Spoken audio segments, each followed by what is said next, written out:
বলতে হবে, না মানলেও বলতে হবে, কারণ কিয়ামতের দিন আমরা বলতে পারবো যে হ্যাঁ বলেছি, জালসা কমিটি শুনেনি এটা। এর জন্য আপনারা দায়ী। আমরা কোনো সময় মেলা বসাতে বলবো না। আজ দেখেন কত অবৈধ কাজ চলছে, কত অবৈধ কাজ, কিন্তু প্রচার দিয়েছেন কি ধর্মীয় সভা। মিটিংয়ে বসছে, বহুত রকমের বসছে, বসার পরে বলছে মেলা না হলে জালসা হবে না। শুধু যে ফরিদপুর এরকম না, যত জায়গাতে যাচ্ছি বাবা একই অবস্থা।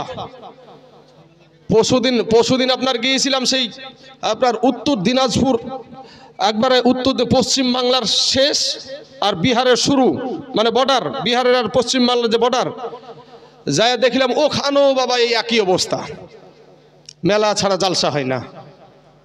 বাবা যে এগুলো আমাদের ভুল ধারণা, এগুলো আমাদের ভুল ধারণা।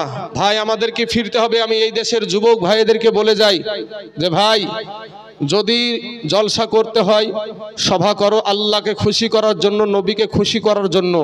এই মেলা দেয়া নবী খুশি হয় না, আল্লাহও খুশি হয় না। ভাই আমার আব্বা জানেরা, আমি যখন মারা যাব, আজ আমরা দুনিয়ার পেছে ঘুরছি ভাই।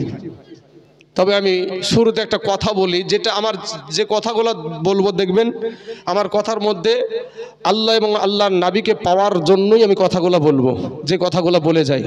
তা আমার একটা গজলের ভিতর আপনাদেরকে বলি যে ভাই, একটা গজলে আছে, ও তোর গহনা যৌবন ফুরিয়া যাবে, যৌবনে লাগবে ভাটি, ওই যে দেখো ডাকিতেছে তোমার কবরের মাটি। ঠিক না বে ঠিক গো? হ্যাঁ, একটু দিলখানা নরম করবেন ভাই, আপনার পা দুখানা আগায়া দেন। আমি আপনাদের পায়ে হাত দিয়ে বলি ভাই, মাস্তানি করেন না। দুইটা ফারিস্তা আছে ভাই, আপনার সব, আপনার যে কি নিয়াতে এখানে বসে আছেন সেটা আমার আল্লাহ জানে না, জানে না গো? আমরা সবাই আল্লাহর কাছে হাজির। বাবা এ যুবক, যারা তোমরা রক্তের বাহাদুরি দেখাচ্ছ, আমার এই বৃদ্ধ আব্বাজানগুলাকে জিজ্ঞাসা করো তাদের যৌবনের এখন হালাত কি। বৃদ্ধ আব্বাজানকে জিজ্ঞাসা করো যে বাপ কি চাচা কি দাদা গো, আপনার যৌবনের হালাত কি, তাহলে বুঝে যাবা যে যৌবন কতদিন থাকবে। ওই বাবজিগুলা বিলায়া বিলায়া বলে দেবে। কবি বলছেন, ও তোর গহনা যৌবন ফুরায়া যাবে, যৌবনে লাগবে ভাটি, ওই যে দেখো ডাকিতেছে তোমার কবরের মাটি, ওই যে দেখো ডাকিতেছে তোমার কবরের মাটি। ভাইরে সন্ধ্যার আগে যেদিন ডুবিবে বেলা, এক মুহূর্তে শেষ হইবে তোমার রঙ্গেরি মেলা। সন্ধ্যার আগে যেদিন ডুবিবে বেলা, এক মুহূর্তে শেষ হইবে তোমার রঙ্গেরি মেলা। তুমি কার মারো এ জোর ভম,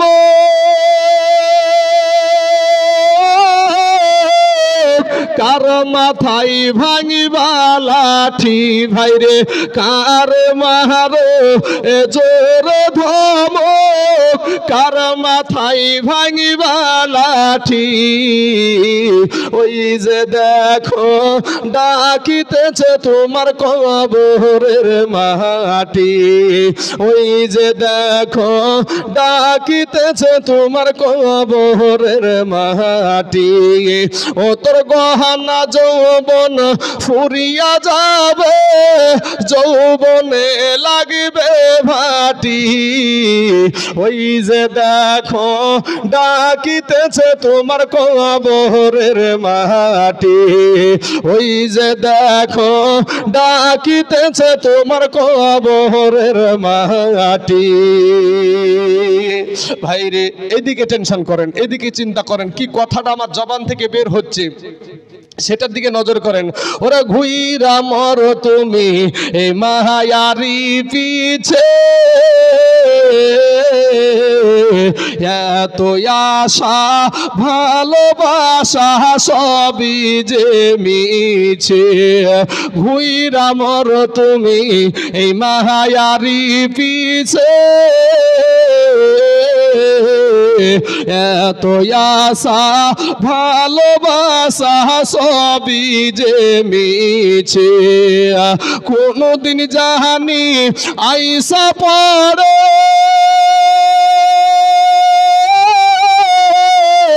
আজরাইলের হাতের চিঠি ভাইরে, কোনদিন জানি আইসা পড়ে আজরাইলের হাতের চিঠি।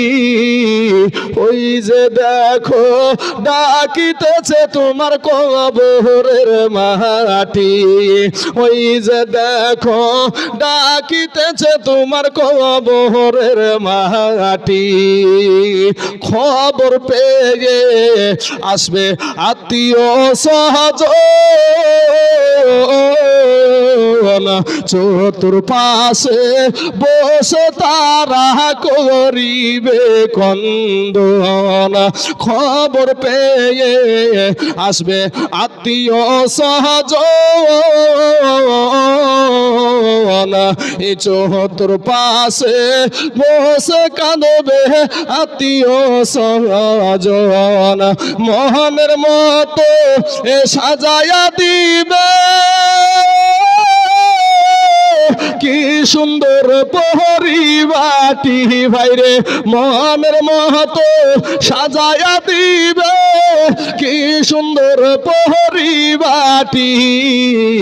ওই যে দেখো ডাকিতেছে তোমার কবরের মাটি। আমার এই যুবক ভাইকে প্রশ্ন, ভাই আপনাকে বলছি, আপনার সামনে যে ছেলেটা বসে আছে এই বয়সের ছেলে, ছেলেটাকে দেখেন, ছেলেটা এই বয়সের ছেলে আপনাদের গোরস্থানে আছে না নাই ভাই? আপনাকে বলছি আছে না নাই? আছে ভাই, কোনো ভয়ের কোনো কারণ নাই, একটু উত্তরটা দেবেন। আমাদের মতন যুবক ছেলে, আপনার বয়সের, আমার বয়সের, আমার ভাইজানের বয়সের, এইরকম বয়সের ছেলে আপনাদের গোরস্থানে আছে না নাই? কথা বলেন, আছে না নাই? আচ্ছা, এই যে আমার বাবজি এখানে বসে আছে, এখানে একটা বাবজি বসে আছে, ওখানে একটা বসে আছে, এই বৃদ্ধ ব্যক্তিদের, এই বয়সের মানুষ আপনাদের গোরস্থানে আছে না নাই? আসার সিরিয়াল আছে, যাওয়ার কোনো সিরিয়াল নাই। মাস্তানি করিও না যুবকেরা। আমি এবার আপনাদেরকে আরেকটা কথা বলি, যখন ওই জায়গার হাজির হয়ে যাবেন আপনি, ওই জায়গাতে আমি যাব না।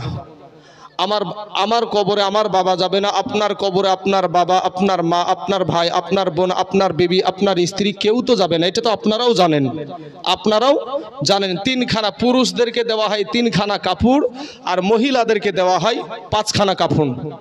এইটা নিয়ে কবরে যেতে হয় নাকি? তো কবরে এই পাঁচখানা নিয়ে কবরে যেতে হয়। বাবাজি, শোনা আমার ভাইয়েরা, তো এবার এই কবরে যদি কেউ আসে, সেটা কে আসে জানেন? আমার দয়ার নবী আসে। জোরে বলেন একবার সুবহানাল্লাহ। আমাদের নবী, আপনার নবী, আমার নবী, সারাকুল কায়নাতের নবী আপনার কবরে সশরীরে হাজির হয়ে যায়। জোরে বলেন সুবহানাল্লাহ। মিজানের পাল্লার কাছে আপনার নবী আপনার জন্য দাঁড়াবে। কোনো ভাই, কোনো বোন, মা, বাবা, দাদা, দাদি, আত্মীয় স্বজন, 14 গোষ্ঠীর কেউ দাঁড়াবে না। মিজানের পাল্লার কাছে দাঁড়ালে আপনার নবী আপনার জন্য দাঁড়াবে। জাহান্নামের গেটে আপনার নবী আপনার জন্য দাঁড়াবে। ফুলসিরাতের পারে আপনার নবী আপনার জন্য দাঁড়াবে। হাউজে কাউসারের পানি আপনার নবী আপনাকে পান করাবে। আপনার 14 গোষ্ঠী বা আমার 14 গোষ্ঠী কিন্তু আমাকে সেখানে উদ্ধার করবে না। করলে কে করবে? আমাদের নবী করবে নাকি? তো এই নবীকে ভালোবাসেন তো নাকি? ভালোবাসেন? কে কে ভালোবাসেন একটু হাত উঠান দিন। আলহামদুলিল্লাহ, মাশাআল্লাহ। এবার আপনাদেরকে হাত উঠালেন, যারা হাত উঠালেন না নিজেকে খুব চালাক মনে করেন নাকি? অনেকেই কিন্তু হাত উঠায়নি। মৌলবি সবাই দেখছে, মৌলবিরা সবাইকে দেখছে, আর মৌলবিকে সবাই দেখছে। এক মুড়ল গেলছে বাবা, এক মুড়ল বিচার করে দেশের। তো মুড়লেরা তো যারা বিচারক হয় তাদের কিন্তু অনেক রকমের ব্রেন থাকে, থাকে না? তো মুড়ল গেলছে পায়খানা ফিরতে। এখন তো ঘরে ঘরে টয়লেট পায়খানা হয়েছে, হয়তো তো? হ্যাঁ, আগে তো পায়খানা ছিল না এরকম। বাবু বদ না নিয়ে চল মাঠে, বদনা লিয়া মাঠে কোন জঙ্গলে কোন আড়তে কোন গাছের রোতে এইভাবে পায়খানা হতো না ভাই। তো মুড়ল গেলছে বাবা বদনাই করে পানি নিয়ে পায়খানা ফিরতে। তো পায়খানা আরাম করে মাঠের পায়খানা বাতাস খাচ্ছে আর চালাচ্ছে, বুঝতে পারছেন, বিড়ি টানছে।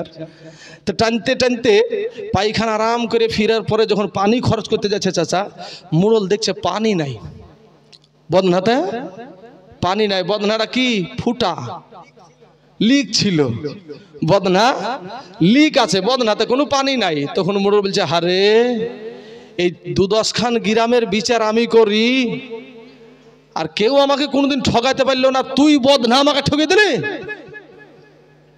তুই যে কি করে ঠগাস কাল দেখা যাবে, তুই যে কি করে ঠগাস, আমি মুড়লকে যে কি করে ঠগাস কাল দেখবো তোকে। পরের দিন ওই ফুটা বদনাতে ভাই আবার নিয়ে গেছে পানি।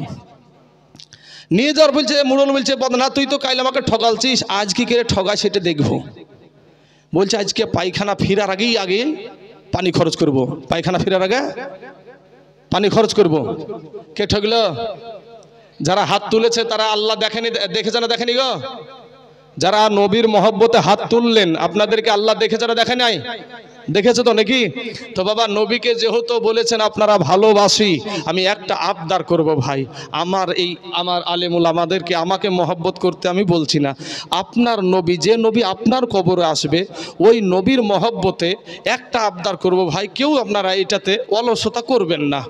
নবীর মহব্বতে বাপ আমার সোনা মানিকের, আমার ভাই জানার, হয়তো এই নবীর মহব্বতে এটাই আপনার জন্য কাল কিয়ামতের মাঠে নাজাতের কান্ডারি হয়ে যেতে পারে।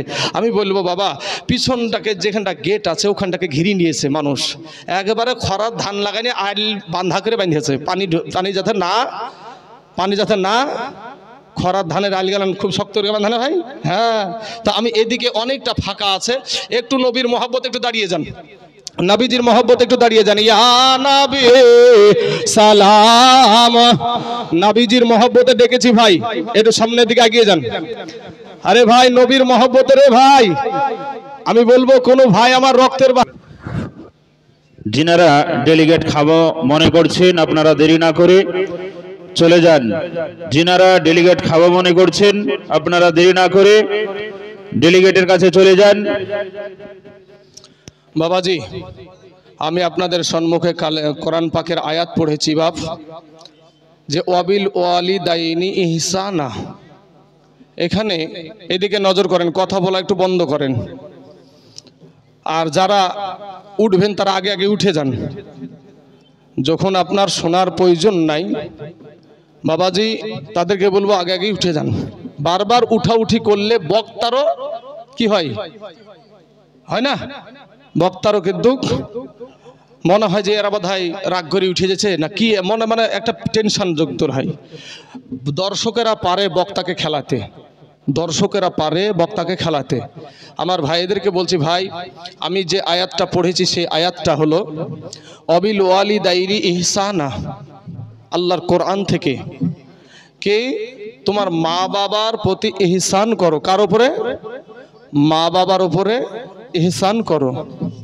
এখানে আপনারা এতগুলা মানুষ বসে আছেন, আপনাদেরকে হাসানোর জন্য আমি কোনো কথা বলতে চাইছি না, আমি এতটুকু জানতে চাই বাপ, এখানে কার কার মা অন্ধকার কবরে গেছে একবার হাত উঠান তো। কার কার মা চলে গেছে, মা কবরে গেছে, যারা মা যাদের কবরে চলে গেছে, যাক অনেকগুলা, যাক আলহামদুলিল্লাহ, বস হাত নামান। যাদের যাদের মা আছে তারা একটু হাত উঠান তো ভাই, যাক মাশাআল্লাহ অনেক আছে ভাই গো। আমি আপনাদের সম্মুখে আমার আল্লাহ পাক নিজে ওয়াজ করেছেন যে তোমার মা এবং তোমার বাবার কে মহব্বত করো, ভালোবাসো। আমার আম্মা জানেন, আমার আব্বা জানেন, আমার ভাই জানেন, আমি যতই বড় বক্তা হই না কেন, আমি যদি আমার মাকে, যদি আমার মা যদি ক্ষুধার জ্বালায় কান্না করে একবেলা খাওয়ার জন্য, আর আমি তাইজুল জালসা করছি, এত টাকা ইনকাম করছি, মাদ্রাসা করেছি, মসজিদ চালাচ্ছি, তো আমার মা খেতে পাই না, এই বক্তা দিয়ে কোনো নেকি আমি পাবো ভাই?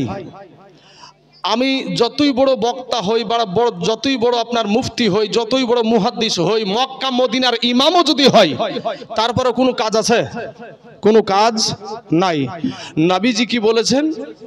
আমার মা বাবাকে সেবা করতে বলেছেন। আপনার মা যদি কষ্ট পেয়ে আঘাত পেয়ে উহু শব্দ করে, আপনার মা যদি কষ্ট পেয়ে আঘাত পেয়ে উহু শব্দ করে, আপনার জিন্দেগির যত ইবাদত আছে সব শেষ হয়ে যাবে। আমার ভাইয়েরা, যুবকেরা, আমার পর্দার আড়ালের মা খালারা আমার শোনেন। কিন্তু ভাই যুবকরে, আজ আমরা একটা নিজে ঠিক না কিন্তু আমরা আশা করি ভালোর। নিজে 10টা প্রেম করলাম, তারপর যদি আপনি ভালো মেয়ে আশা করেন পাবেন? হ্যাঁ, কথায় কপালে জুটে? ভাই গো, আমার সোনা মানিকের, আমার আব্বা জানেরা, আমি আপনাদেরকে যেটা বোঝাতে চাইছি যে আপনার মা আপনার বাবা যেই কষ্ট আপনার জন্য করেছে, আপনার শাশুড়ি করেছে? শ্বশুর শাশুড়িকে নিয়ে আনন্দ করে খায়, মা বাপ টুকটুক করে তাকায়, এরকম ফ্যামিলি আছে না নাই গো? আছে তো? হ্যাঁ, সুবহানাল্লাহ। এই সমস্ত যুবকেরা আল্লাহর জান্নাতে যেতে পারবে না। বাবাজি, আমার ভাই জানেরা, নাবির একটা সাহাবী যার নাম হলো হযরতে আলকামা রাদিয়াল্লাহু তাআলা আনহু, ইনার শয্যাশী অবস্থায়, মানে মৃত্যুমুখী যখন, এর মুখ দিয়ে কালেমা বের হচ্ছে না। নবীজির সাহাবী কারা? আমার দয়ার নাবিকে যারা চর্ম চক্ষু দ্বারা দেখেছে এবং ইমানের সহিত দেখেছে এবং ইমানের সহিত ইন্তিকাল করেছে, তাদেরকে বলা হয় সাহাবী। কথা বুঝতে পারলেন? তা আবু জেহেলও তো নবীকে দেখেছে, তাইলে কি ও সাহাবী হবে? বুঝেন না তো বাবাজি? তাহলে সেই সাহাবী মুখ দিয়ে কালেমা বের হয় না, তো অনেকেই তালকিন দিচ্ছে, তারপরও মুখ দিয়ে কালেমা বের হয় না। সঙ্গে সঙ্গে আমার নাবির দরবারে চলে গেলেন। নাবিকে বলছেন, ইয়া রাসূলুল্লাহ, ইয়া হাবিবাল্লাহ, নাবি গো, ওগো নাবিজি, আপনার একজন সাহাবী, ওগো দয়ার নাবি, তার জবান দিয়ে কালেমা বের হয় নাই। আমার নবী বলে কালেমার তালকিন দাও। বলে, ইয়া রাসূলুল্লাহ, ওটা আগেই হয়ে গেছে গো নবী। নবী বললেন, নবী তো আমার জানের বাবা, নবী বুঝে ফেলেছেন। বলে, শোনো গো, ও আমার সাহাবারা, শুনে নাও, খবর নাও, তার মা তার বাবা দুনিয়াতে বেঁচে আছে কি না। বাবার, আমার ভাই জানেরা, ইন দি মিন টাইমে ওই সাহাবীদের মধ্যে থেকে একজন উঠে বলল, ইয়া রাসূলুল্লাহ, ইয়া হাবিবাল্লাহ, নবী গো, আমি যতটুকু জানি গো নবী, তার মা বেঁচে আছে, তার বাবা দুনিয়াতে বেঁচে নাই। আজ কারা গো মা হারা সন্তান এখানে বসে আছেন গো? কারা আজ আব্বা হারা সন্তান এখানে বসে আছেন? ভাইরে, ওরে যুবক, আজকে আমার ওয়াজটা একটু শুনে যাও রে বাবা। সোনা মানিকেরা, এই দুনিয়াটা কিছুই না রে, এরে আল্লাহর গোলাম, এরে আমার নবীর উম্মতের দল, এই দুনিয়াটা কিছুই না রে মুমিন। এ আমার ভাইয়ের, আমার আব্বা জানের, আমার মা খালা গো, দিলখানা একটু নরম করে দিবার মা। ও মা, একটা চোখের পানি আমাদের আসে না, গুনহায় গুনহায় আমাদের কালটা পাথর হয়ে গেছে গো, গুনহায় গুনহায় আমাদের কালটা পাথর হয়ে গেছে, চোখে পানি নাই। ও যুবকেরা, ভাইয়েরা রে আমার, যাদের চোখে পানি আসে, ওই চাচাকে একটু বলো, চাচা গো, আমার আপনার চোখে পানি আসে, আমার চোখে তো পানি আসে না, আমার জন্য একটু দোয়া করে না। ও মুসলমান, দিলখানা নরম করে দিবেন বাবা, আমার আল্লাহর দরবারে আমরা সবাই হাজির।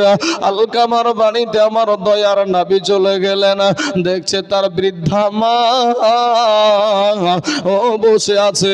নবী আমার বলছেন, মা গো, আপনি কি আপনার বেটার ওপর কি রাগ করে আছেন? আপনার বেটার প্রতি কি আপনি আঘাত পেয়ে আছেন? আপনার বেটা কি আপনাকে কোনো আঘাত দিয়েছে? ওই আলকামার মা বলে, ইয়া রাসূলুল্লাহ, ইয়া হাবিবাল্লাহ, নবী গো, আমার সব কথা বলেন গো নবী, কিন্তু আমার বেটার কথাই আমাকে আপনি বলিয়েন না। ওই বেটা আমাকে এমন আঘাত দিয়েছে, এমন কষ্ট দিয়েছে গো নবী, আমি আমার বেটাকে ক্ষমা করব না। আমার নূর নবী, আমার দয়ার নবী, আমার এতিম নবী, ওই নবী বলছেন মা,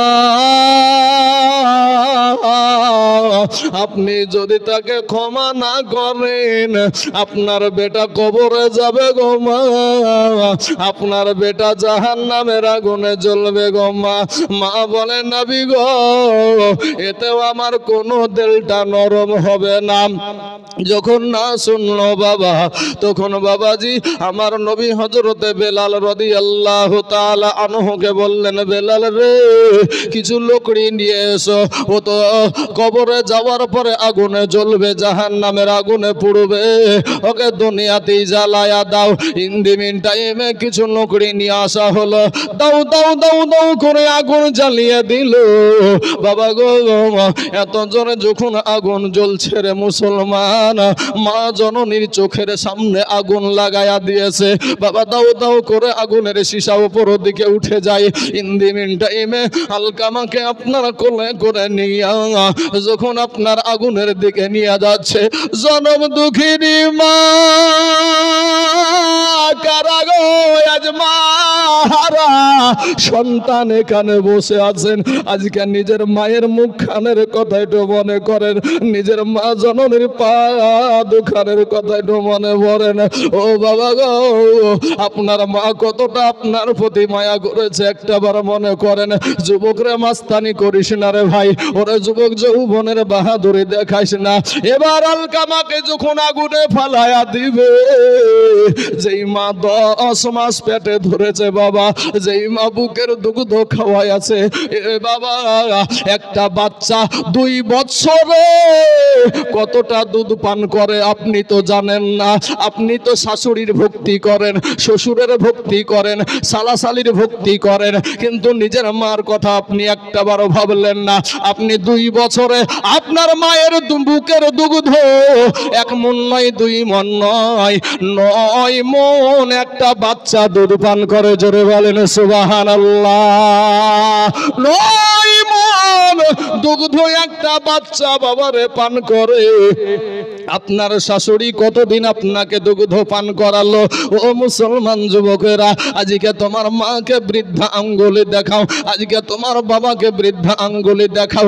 এবার আলকামার মা বলে, ইয়া রাসূলুল্লাহ, ইয়া হাবিবাল্লাহ, নবী গো,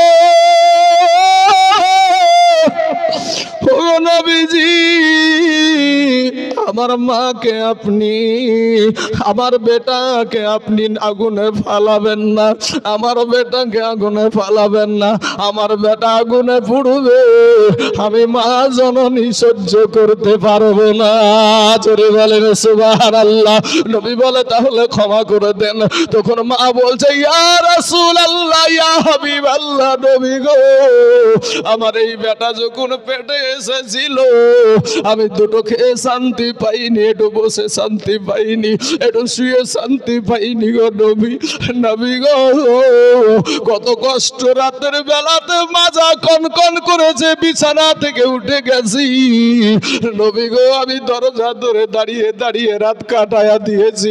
পৌষ মাঘ মাসের শীতের রাইতে আমার বেটাকে আমি ডান পাশে শুয়াইয়া দিয়েছি, বেটা আমার ডান পাশে পেশাব করে দিয়েছে। আমি আমার বেটাকে বাম পাশে নিয়েছি, আমার বেটা বাম পাশেও পেশাব করে দিয়েছে।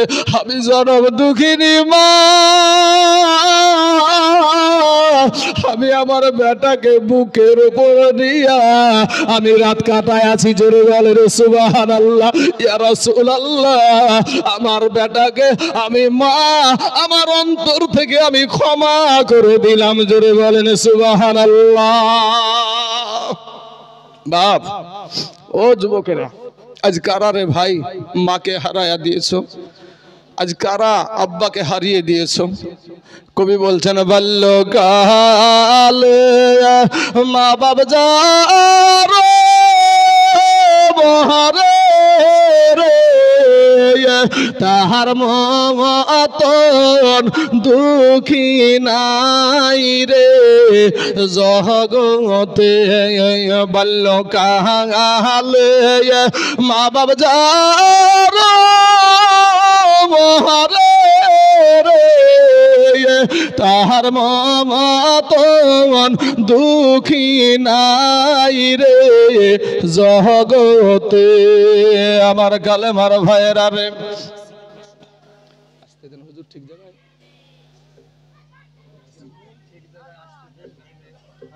লিখে রাখেন, নামগুলা লিখে রাখেন, যখন শুরু করবো আমি তখন বাবাজি আমার সোনা মানিকের, আমার ভাই জানেরা, এ যুবকেরা শোনেন ভাই, আমি যে ওয়াজটা করছি এই ওয়াজটার দিকে আপনি এখান থেকে আমরা এখন যদি হজে যাই মোটামুটি 4 লক্ষ টাকা একটা খরচা ধরেন এখনকার হিসাবে, হয়তো এই দিকেও 20,000 ওদিকেও হতে পারে, এই দিকেও হতে পারে, অতটা আমার অরিজিনালটা জানা নাই।